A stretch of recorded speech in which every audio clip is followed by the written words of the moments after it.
Good morning. Myself, Dr. A.N.V. Durga Anupama, Assistant Professor, Department of Commerce from PP Siddhartha College of Arts and Science. Today, my topic is banker and customer relationship.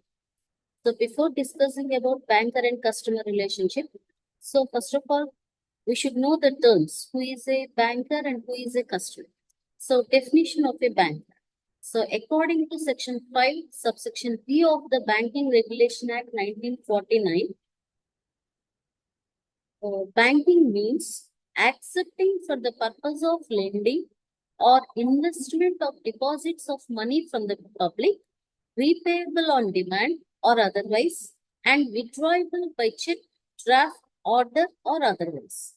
That means, according to this section, banker means the person who is accepting deposits. That means from whom he can accept deposits from the public. For what purpose he can accept? For providing those deposits to the needy borrowers for their investment purpose. And it can be repayable to the depositors as in when they demand or otherwise. And it can also be withdrawable by the depositors with the form of check or draft, order, or otherwise.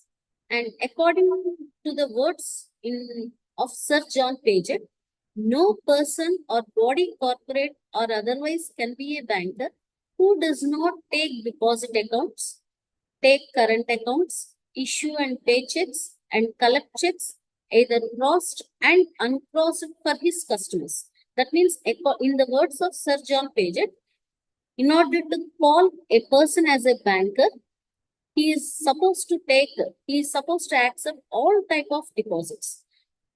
Even that means even the saving deposits, fixed deposits, or recurring deposits, and he is also supposed to accept current account, and he is supposed to issue and pay checks on behalf of the customers, and he is supposed to collect checks on behalf of the customer, and either that can be a crossed check or uncrossed check.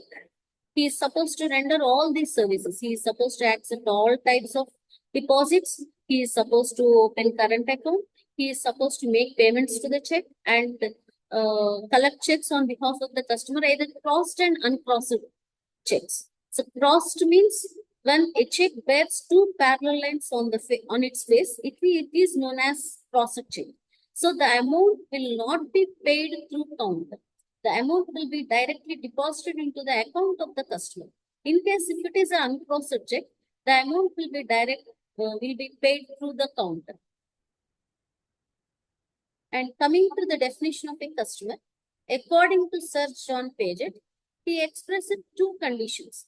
So, in order to satisfy that this person is in order to constitute a person as a customer of a bank, there should be some recognizable course or habit of dealing between him and the bank.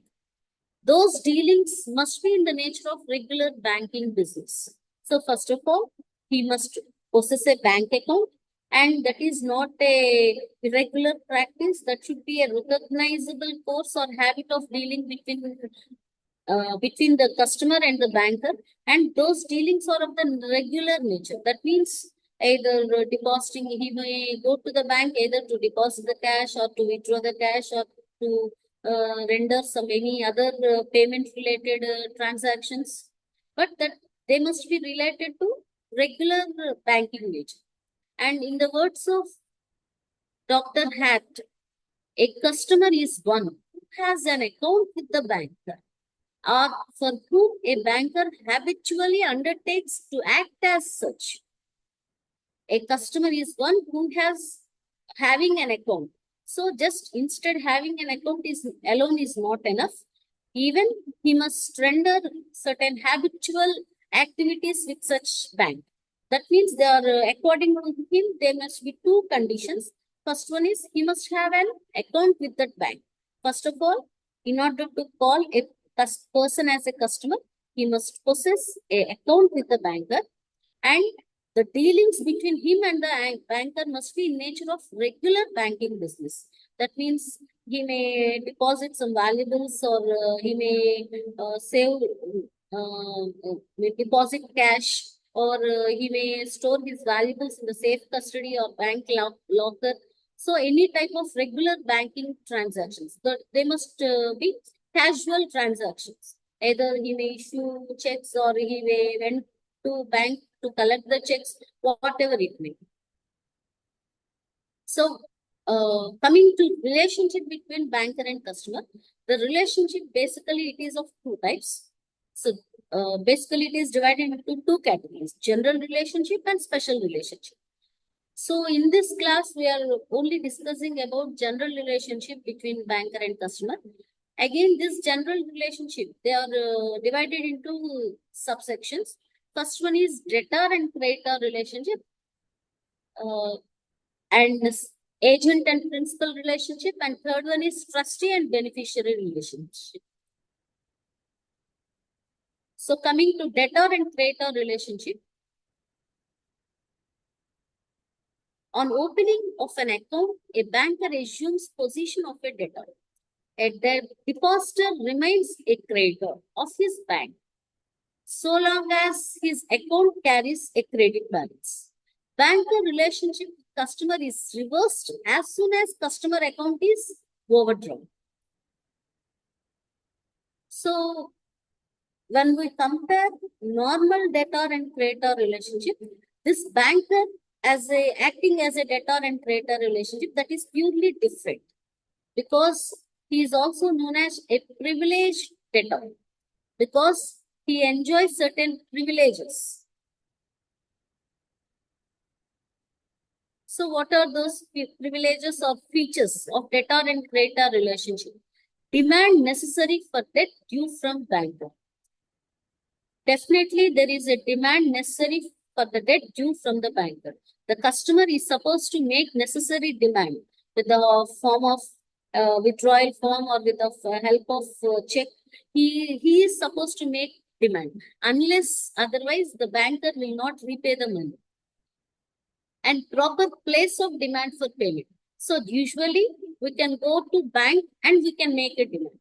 So there should be a proper place of demand. We are not supposed to make a demand where and when we require. And proper time and manner to demand.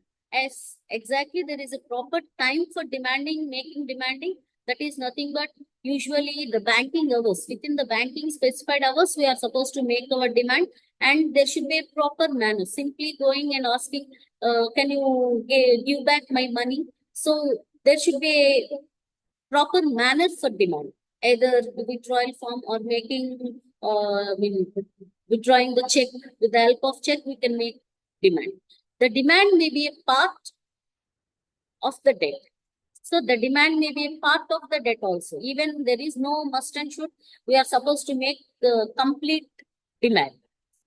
So banker and the law of limitation. So according to the Article 22 of Limitation Act, the period of 3 years will be calculated from date of demand for repayment of the banking debt, not from the date of deposit.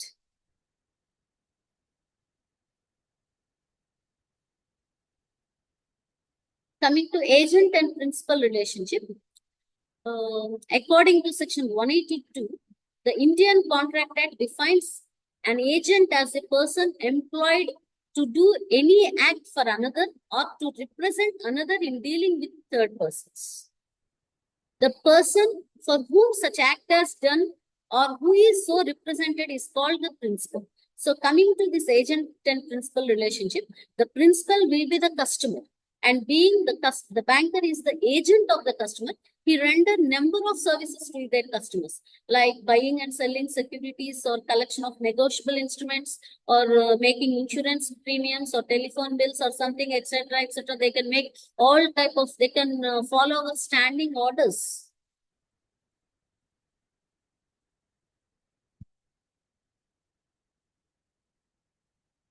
Next one, trustee and beneficiary relationship. When a customer deposits securities or the other valuables with a banker for safe custody, the banker acts as a trustee of customer. In the event of liquidation, valuables and securities lodged with him are not available for distribution among creditors. So he acts as trustee for our belongings. he will never hand over our belongings to anybody. So he will maintain in their safe custody and surely return to us our valuables. Even at the time of liquidation, also they are securely lodged with the customer, so that uh, this is also one of the wonderful relationship between the banker and customer. Thank you.